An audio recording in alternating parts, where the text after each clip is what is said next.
show this year. Definitely a lot more footfall and quite a few inquiries, a lot of our own customers, some potentially new customers. So yeah, it's certainly an enjoyable show so far.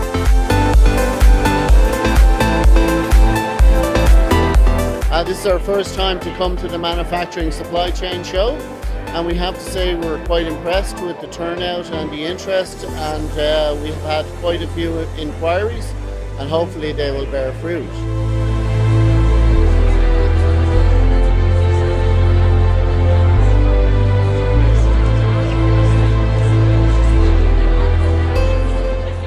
It's going extremely well. We're amazed at the numbers this year. It's absolutely excellent.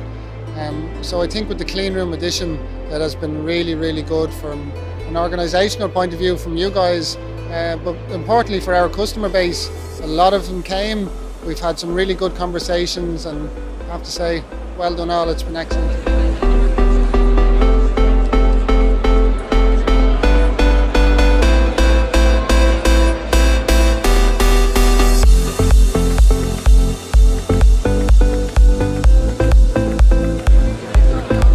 Serious footfall, and we would recommend it, and we would certainly consider coming back to it next year.